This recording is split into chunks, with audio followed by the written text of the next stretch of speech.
Bonjour à tous, merci de la confiance. Vous savez, la première chaîne YouTube à travers les mondes télé, Tchango. Vous en êtes mingi, vous avez un bino, entretien et aller l'autre et un bipo nabino. Partin n'a pas perdu les élections, il a gagné les élections. Boye bisa bango bati kapeli seki. Congolais asi la muki. La muka asala ka ba réflexion ya bien pona mboka oyo. FCC na la muka ba ebani bien. Manque à confiance ils a déjà. Il n'y a aucune coalition entre FCC et Nalamuka. Le fait que nous gardions jalousement les preuves que nous avons, c'est parce que nous avons un grand respect pour nos frères. Ensemble, union sacrée. Le blocage au niveau de la CNI a un nom. Il s'appelle Monsieur Félix Tshilombo.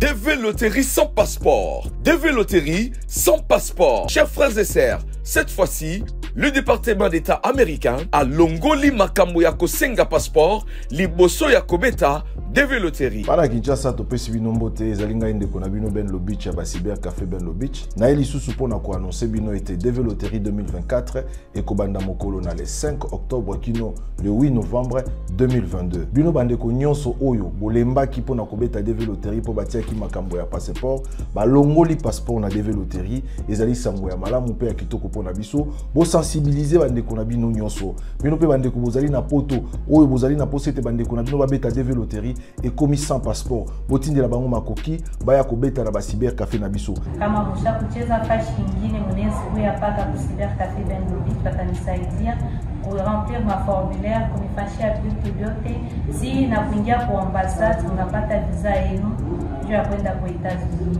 Shie tukicheza Lubumbashi tunakuwa Kinshasa juu ya kuendelesha mademarshe na Cyber Café Ben Lobich na tunapata visa yetu ina bwanangu kukicheza Lubumbashi. Mbala oyo mutu nyonso azali na droit ya kobeta DV Loterie. Yango ba Cyber Café Ben Lobich et fungoli ba porte na bamboka nyonso kobanda na Kinshasa en face ya Hotel Phoenix na Bon Marché na Matete na immeuble Biko ex-Biak et Sika Western Union ezali Njili quartier 1 na libanda ya Apocalypse 22 na parcelle voisine Yolocide croisement Kapela Kimwenza voire Maître Taureau Njili Sainte-Thérèse en face du tribunal, les agences Ben Lobich, représentées à Lubumbashi, dans l'ancêtre de l'hôtel Upemba, en diagonale de Parc Hôtel, référence, rond-point, éléphant, BCDC. À Kolwezi, nous sommes sur l'avenue Lusanga, entre 3e et 1er avenue, à côté de l'école Ewabora.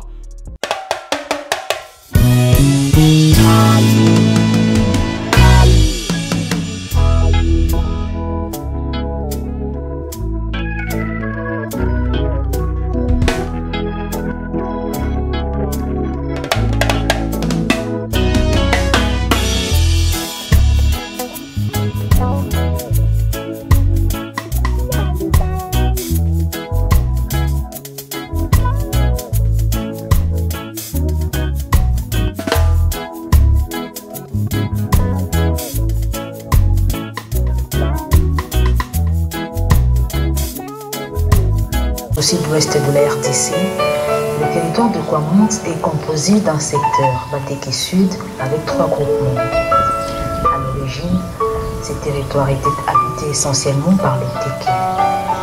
Actuellement, les Tékés sont devenus minoritaires et la grande partie du territoire de Kwamont est occupée par des ethnies non originales du plateau de Bateke, majoritairement par les Yaka.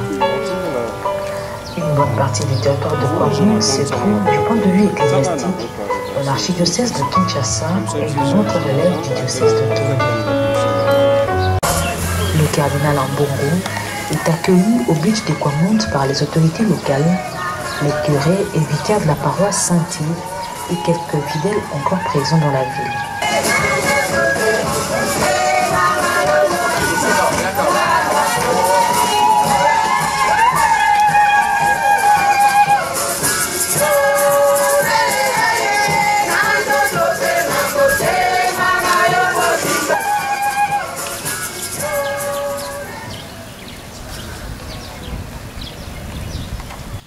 Aujourd'hui, on compte plus ou moins 170 morts, entre 170 et 175, comme victimes de cet événement. Mais la population de personnes déplacées est énorme. Un grand groupe est à Bandundu, ce que j'ai rencontré. Il y en a qui sont un peu éparpillés partout. Il y en a qui ont fui jusqu'à Kinshasa. D'autres sont allés à Kenge. D'autres encore jusqu'à Mouchi. Qu'est-ce que nous tirons de ça comme enseignement? Et ça, pour moi, c'est la chose la plus importante. 1. Premier enseignement. 1. Nous sommes ici en face d'un conflit intercommunautaire et pas, comme cela est décrit de manière simpliste, comme un conflit Teke-Yaka. C'est une grosse aberration avec des conséquences que nous ne mesurons pas. Ce qui se passe à Kwamout n'est pas du tout un conflit ethnique entre Teke et Yaka. La réalité est beaucoup plus complexe qu'on ne le croit. De fait, plusieurs groupes ethniques de la RD Congo sont impliqués dans ces conflits. Il y a des Bangala, des Batetela, des Baluba, des Bambala, des Nyanzi, etc., pour ne citer que cela, sont d'une manière ou d'une autre concernés par ces conflits, même si les Yaka sont majoritaires dans cette contrée. Et dans l'imaginaire collectif, pratiquement pour les Teke, tous ceux qui ne sont pas des Teke et qui sont impliqués dans ces conflits, on les range dans la catégorie des Yaka. Premier enseignement. 2. Il s'agit principalement de conflits liés à la question des terres et donc de propriété. Ce n'est pas un conflit ethnique, c'est un conflit autour de la gestion des fermes, des plantations que les autres ont achetées au Teke ou qu'ils sont en train de louer au Teke. À l'origine, le territoire de Kwamout appartenait essentiellement au Teke. Et on peut dire que cette terre de Kwamout est la terre des Teke. On parle de plateau de Bateke. Mais au fil des années, d'autres tribus sont venues s'y installer, soit en prenant des terres en location, soit en achetant des terres, devenant ainsi des propriétaires, employant de la main-d'œuvre qui vient de partout, et surtout des quartiers populaires de Kinshasa, Massina en particulier. Actuellement, on ne peut pas dire que les Teke sont toujours majoritaires sur ce territoire désormais habité par d'autres peuples. La vérité, c'est que les Bateke sont devenus minoritaires dans le territoire de Kwamout.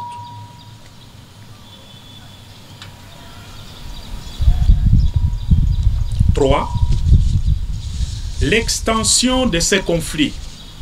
Nous avons noté qu'il y a extension de ces conflits au-delà du territoire de Kwamout, vers les territoires voisins, notamment le territoire de Bagata dans la province du Kwilu.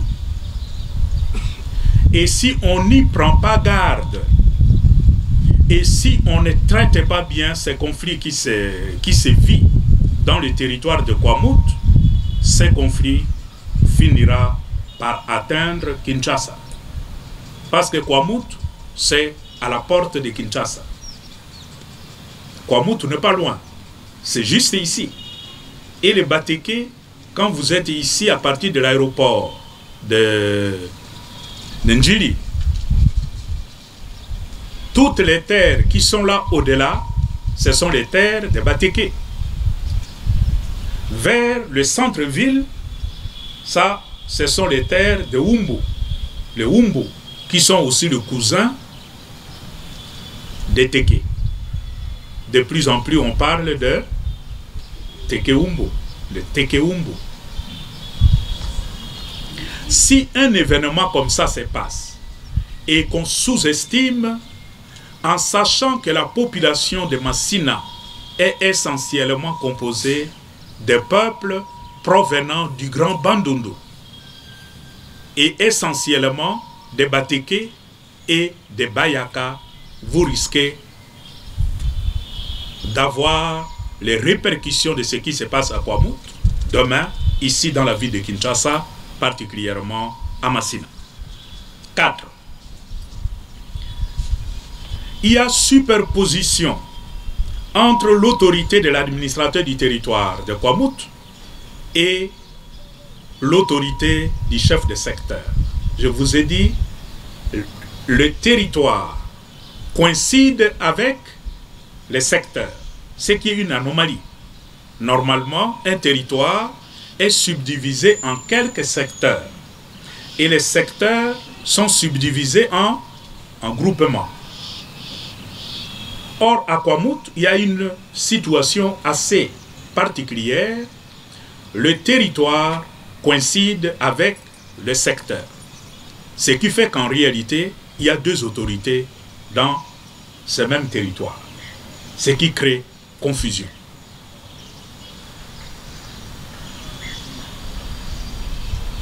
À cela, il faut ajouter l'éloignement de l'autorité provinciale de Mai-Ndombe par rapport au territoire de Kwamouth. Si vous regardez bien sur ma carte là de tout à l'heure, on peut se poser des questions. Comment c'est possible que le territoire de Kwamouth soit rattaché à la province de Mai-Ndombe, qui est tellement loin, alors que Kwamouth est coincé entre Kinshasa, Kwango et Kwilu. Nous sommes ici. Kwamouth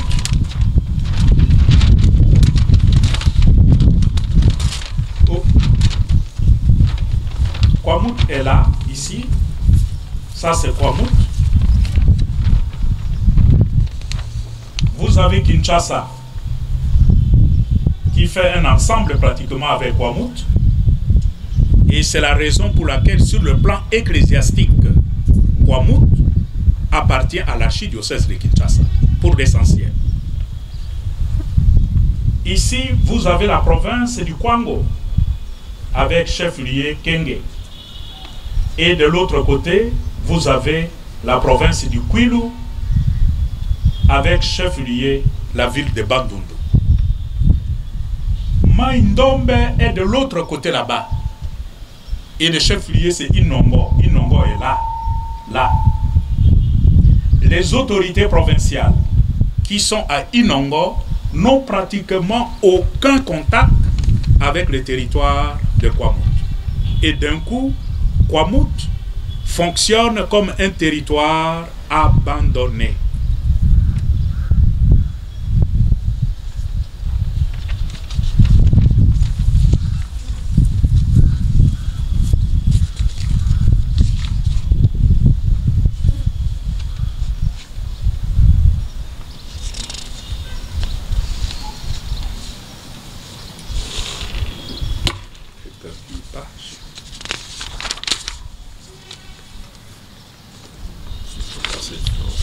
Ok. 4.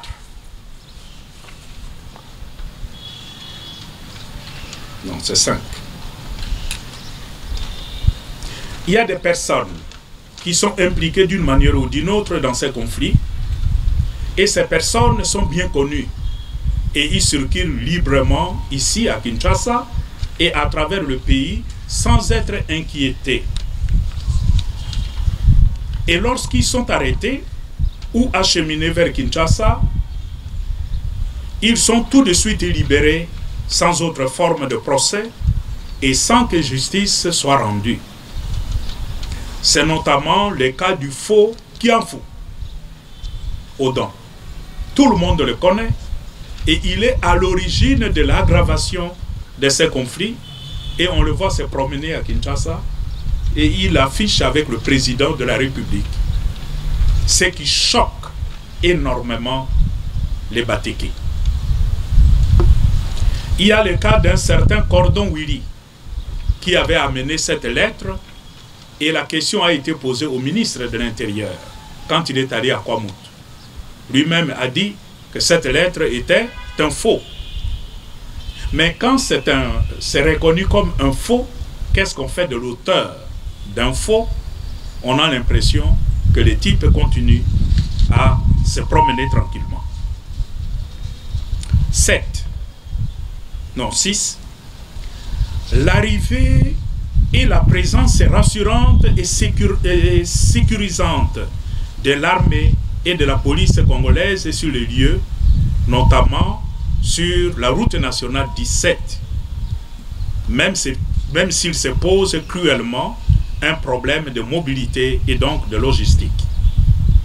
Nous avons salué la présence de l'armée à Masiambio.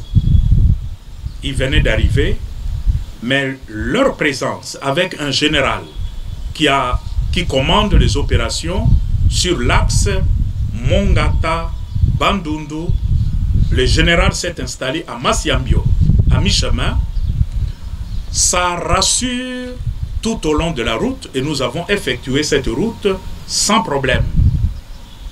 Nous pensons qu'ici, il faut vraiment remercier, féliciter les autorités qui ont pris cette décision maintenant pour envoyer l'armée. J'ai eu l'occasion de le dire hier au Premier ministre.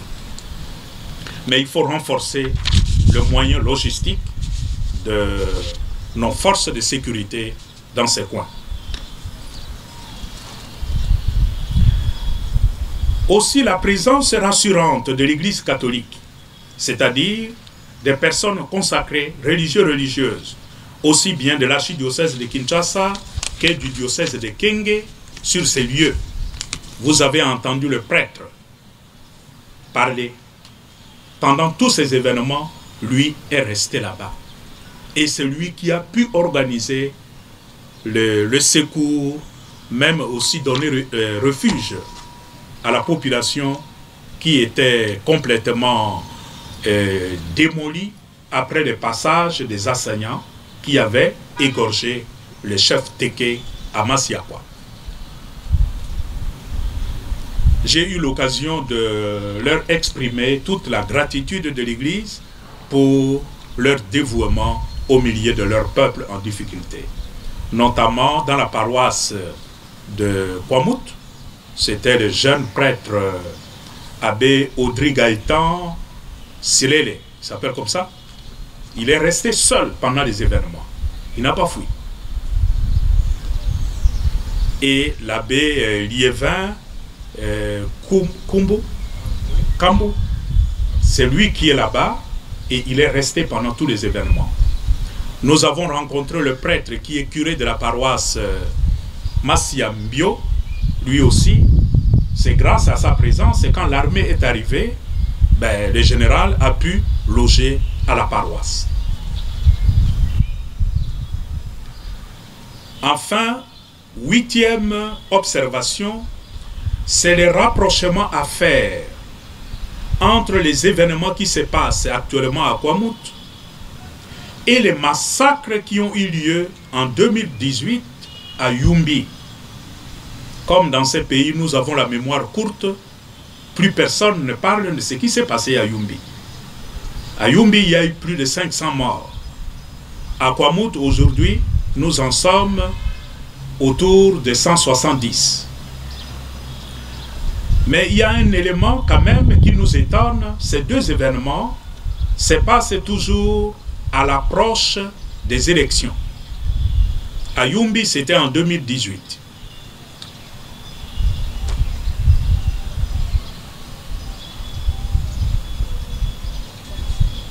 Et les deux se passent dans la même province de Mai-Ndombe.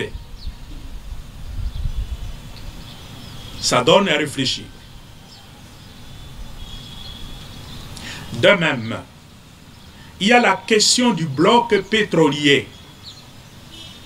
et celle de la réhabilitation de la route nationale 17, qui jouerait un rôle dans l'aggravation de cette situation. C'est là qu'on peut penser à une certaine manipulation politique de ces conflits des terres. Parce qu'il se raconte là-bas que comme on a trouvé des blocs pétroliers à Kwamut, quand on va commencer l'exploitation, il y aura des redevances aux chefs des terres de cette contrée. On a l'impression qu'il y a une sorte de course pour le contrôle de la terre en vue des redevances. La même chose pour la route nationale 17. On parle de la possibilité de goudronner, asphalter la route à partir de Mongata et Mongata en passant par Masiambio jusqu'à Bandundu. Certains disent, quand on avait asphalté la route Kinshasa-Kikwit, les chefs de terre avaient reçu beaucoup d'argent. Et tout ça, ça joue dans l'aggravation de ce qui se passe actuellement. Partant de toutes ces observations, j'ai fait quelques recommandations. 1. Le renforcement de la présence et de l'autorité de l'État dans les territoires de Kwamut et l'examen de la question territoriale pour réduire les distances entre les autorités et les administrés. Kwamut est un territoire abandonné. Il faut que les autorités du pays se penchent sur cette question. Cette confusion entre l'autorité de l'administrateur du territoire et les chefs des secteurs. Cette situation géographique de Kwamut, qui est éloignée de sa province d'origine, il faut rapprocher les administrés de leurs chefs. 2. L'appui matériel et financier conséquent à l'armée et à la police nationale. J'ai eu l'occasion de développer ça hier avec le Premier ministre. 3. La clarification par le ministère en charge des affaires foncières et coutumières de la notion de chef de terre. C'est pas clair. Qui est chef de terre? Vous avez vu sur l'image ces gens habillés avec leur apparat en rouge. Ce sont là les chefs de terre. Et dans un même village, vous pouvez avoir plusieurs chefs de terre. Cette notion n'est pas très claire. On ne sait pas qui sont-ils. Est-ce que ce sont les chefs de village? Est-ce que ce sont des chefs de groupement? C'est pas clair. Mais aussi la notion de redevance qui est à l'origine de ces conflits. Quand est-ce que, jusque quand ceux qui ont acheté des terrains ou ceux qui louent des terrains vont continuer à payer des redevances aux chefs coutumiers Teke pendant encore combien de temps? Et quand tu achètes une terre là-bas, est-ce que la terre t'appartient ou ça ne t'appartient pas? Ce sont des questions que l'autorité doit légiférer. En même temps, nous devons aussi rester prudents. Parce que l'achat des terres, si celui qui achète une terre, ça lui appartient, on a des conséquences sur nos frontières, notamment à l'Est. Il y a des gens qui viennent de pays voisins qui peuvent acheter des terres et demain, ça devient leur terre, avec des conséquences que nous ne pouvons pas toujours contrôler. 4. Que soit tiré au clair le rôle joué par le faux Kianfou, Odon, et le cordon Willy dans la genèse et l'exacerbation de ces conflits intercommunautaires. 5. Que le ministère de l'Intérieur fasse la lumière sur la prétendue lettre émanant de ces services et qui accorderait, il y a une page qui s'est envolée là.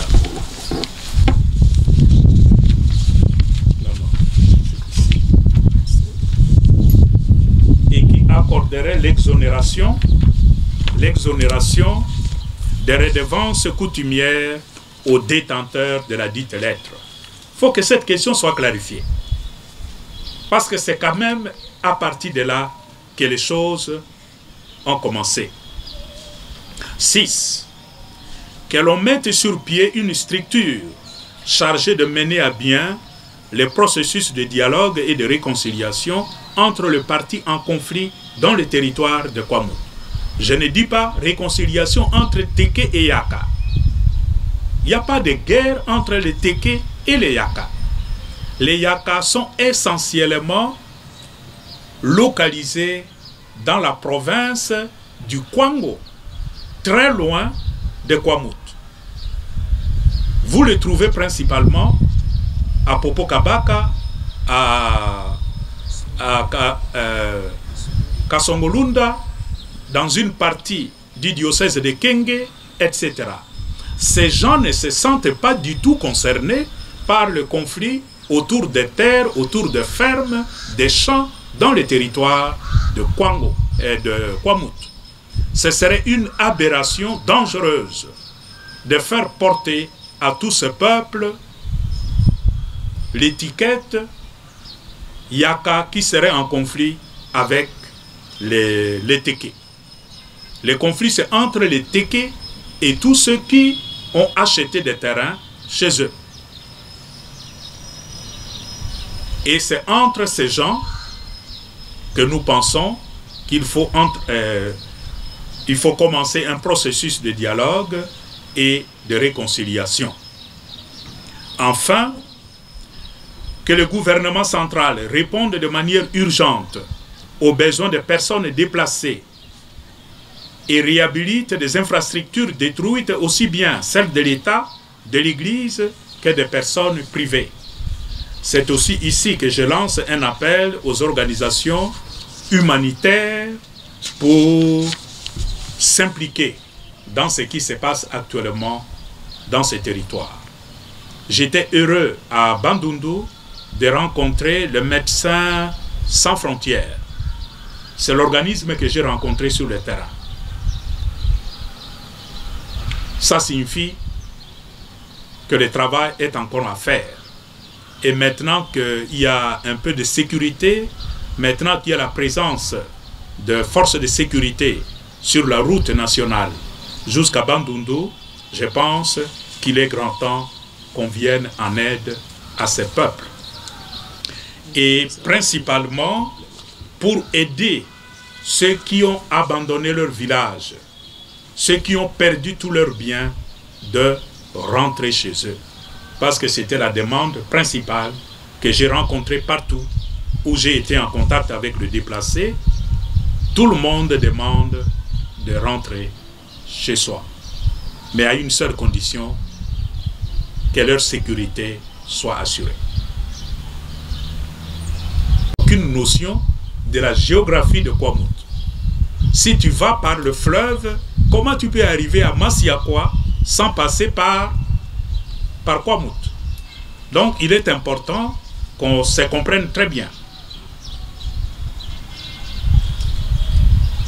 De la même manière, quand je parle de ce faux Kianfu qui s'est affiché à côté des autorités du pays, notamment le président, la vérité c'est que moi personnellement, je n'ai rien observé et aucun de mes interlocuteurs, aucun de tous ceux que nous avions rencontrés ne nous a parlé des gens venus d'ailleurs.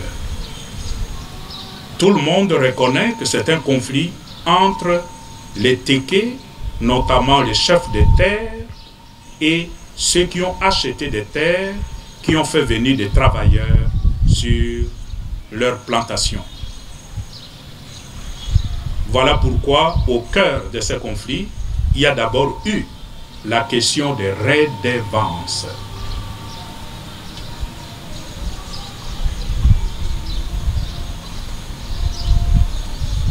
Moi, je ne peux pas affirmer des choses que je n'ai pas vues.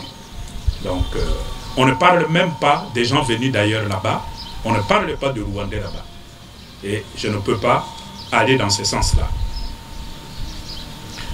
Ma rencontre avec le Premier ministre, qu'est-ce qu'il m'a dit? Il n'appartient pas à moi de vous dire ce que le Premier ministre m'a dit.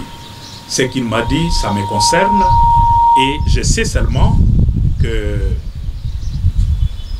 le gouvernement est engagé, est impliqué à mettre à la disposition de nos forces de sécurité tout le moyen nécessaire pour éteindre ces foyers de tension. Moi-même, j'ai rencontré les éléments de nos forces de sécurité sur le terrain et le Premier ministre a confirmé qu'ils vont renforcer le moyen mis à leur disposition pour que le travail soit fait et que le travail soit fait en un temps record, notamment la question de mobilité. Est-ce qu'il y a une main noire derrière cette histoire? Ça me fait sourire quand on parle de main noire. Parce que si la main est noire, on ne voit pas. On ne peut pas voir. Je sais seulement que le conflit est d'abord un conflit de terre. Ce qu'on pourrait peut-être appeler une main noire, c'est ce que j'ai appelé tout de suite la dimension politique. C'est-à-dire une sorte de concurrence pour le contrôle de la terre. Et à cela s'ajoute le rôle trouble de ce faux Kianfou qui est allé là-bas pour installer des chefs qui ne soient pas des Téké. C'est là qu'on peut dire qu'il y a une main noire. Et s'il y a une main noire, c'est une main qui part de Kinshasa pour le contrôle de ces territoires-là. Mais je ne comprends pas cette notion de main noire en termes de quelque chose qui viendrait d'ailleurs, de l'extérieur. Il y a un jeu peut-être politique derrière. Mais je reste sur cette analyse que je viens de vous faire. À l'origine du conflit, il y a un problème de terre.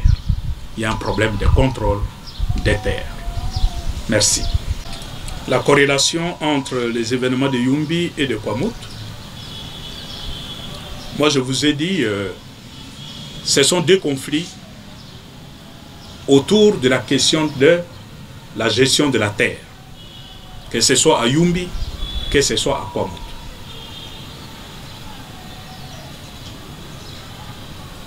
Les deux arrivent dans un contexte préélectoral. Là, c'est un constat que nous faisons. Nous faisons ces constats-là.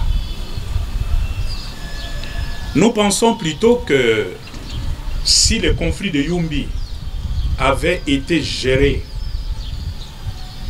de façon qu'on aille jusqu'à la racine et qu'on clarifie le problème de la gestion de la terre entre le peuple voisin, je crois que ça aiderait à résoudre le problème de Kwamouth. Étant donné que la question de Yumbi a été traitée de façon, on dirait, inachevée.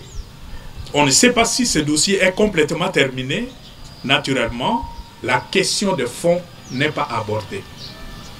Et quand je parle de la question de fond, c'est l'équilibre entre le pouvoir coutumier et le pouvoir de l'État moderne sur la gestion des terres. Sur le terrain, il y a un conflit évident entre le pouvoir traditionnel et l'État moderne. Par rapport aux armes, nous avons été sur le terrain, on nous a montré les armes qu'utilisait le groupe qu'on appelle le groupe des Yaka, qui sont plutôt des fermiers avec leurs combattants. Ce sont des flèches, ce sont des machettes, des couteaux,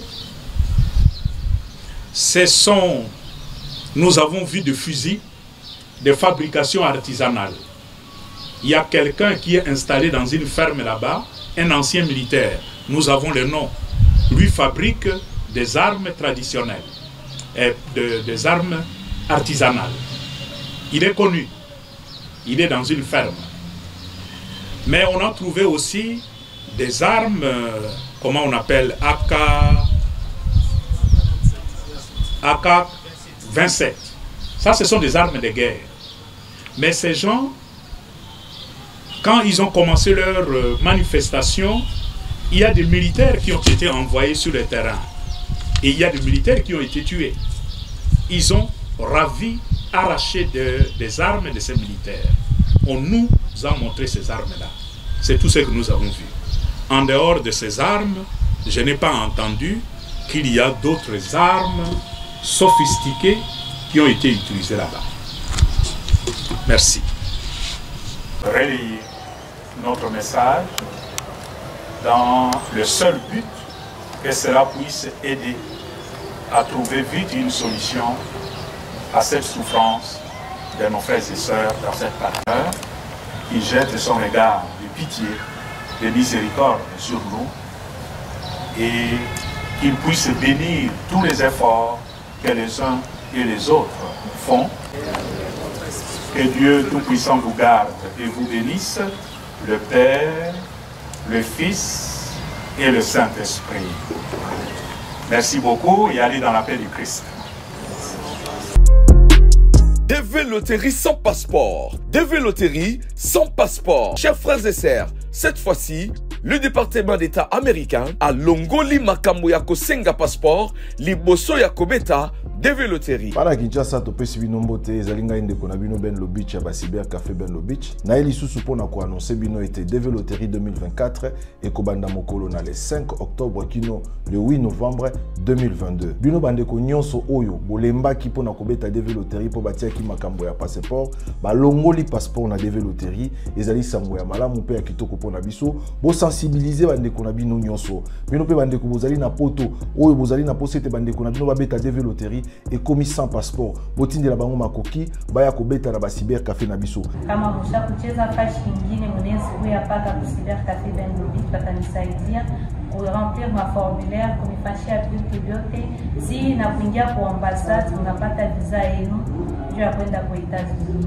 Shie tukicheza Lubumbashi tunakuwa Kinshasa juu ya kuendelesha mademarshe na Cyber Café Ben Lobich na tunapata visa yetu na bwanangu kucheza Lubumbashi. Mbala oyo mutu nyonso azali na droit ya kobeta DV Loterie. Yango ba Cyber Café Ben Lobich efungoli ba porte na bamboka nyonso kobanda na Kinshasa en face ya Hotel Phoenix na Bon Marché na Matete na immeuble Biko ex-Biak et Sika Western Union ezali Njili quartier 1 na libanda ya Apocalypse 22 na parcelle voisine Yolocide croisement Kapela Kimwenza voire Maître Taureau Njili Sainte-Thérèse en face du tribunal, les agences Ben Lobich, représentées à Lubumbashi, dans l'ancêtre de l'hôtel Upemba, en diagonale de Parc Hôtel, référence, rond-point, éléphant, BCDC. À Kolwezi, nous sommes sur l'avenue Lusanga, entre 3e et 1e avenue, à côté de l'école Ewabora.